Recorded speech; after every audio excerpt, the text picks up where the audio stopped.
Hi traders. Listen, I've just done another Apple trade, my third of the day, which has already transpired. So I'm actually narrating over the taped completed trade. Now, I'm already short Apple, but nothing has shown up on my screen yet. So I'm trying to refresh my screen. I'm trying to determine how much I'm short. I threw a lot of short orders out there. All right. I threw thousands of short orders just to see what I could get.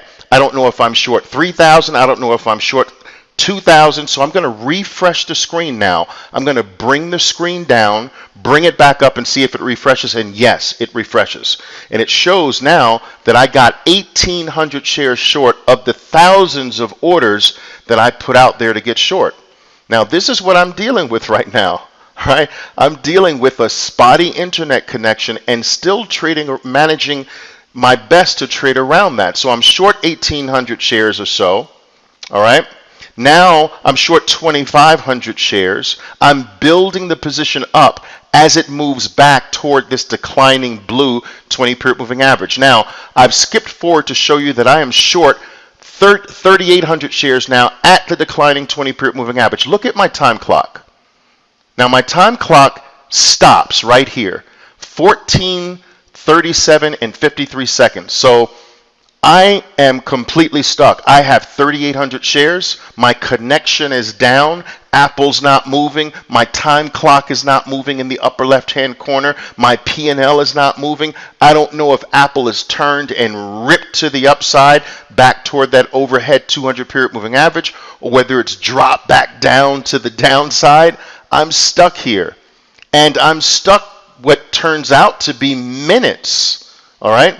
I'm trying to wait for the connection to come back and suddenly show me where I am with my 3,800 share short position.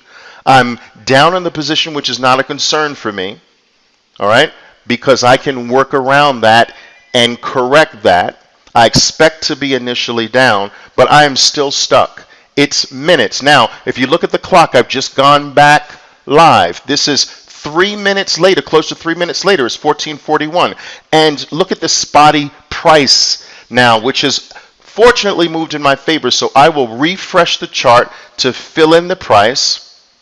You know, I'm up, a small $400 or so. And I will actually, as it moves down toward this support area, the prior low, I'll start to now wean out of the play. And I won't play around too much because I've realized now that my connection at this particular point in the day is really, really bad. So I won't go for the gusto on this trade like I normally do. So you see me paring down rather quickly. Fortunately, this moved in my favor this time. This could have moved against me with this spotty internet connectivity. But this is what I'm dealing with and what I'm going to have to deal with, at least according to what they say, over the next several days. I'm supposed to get a boost in my bandwidth and this whole 9 yards at my home here. So we'll see what happens. I might have to deal with this for another week or so, because down here I've noticed when they say a few days, that really means basically a week and a half. So I will be continuing to trade rather tentatively during this spotty internet period of mine. But I really wanted to take another trade. I grabbed some lunch. I wanted to come back and see if there's an opportunity to take another trade.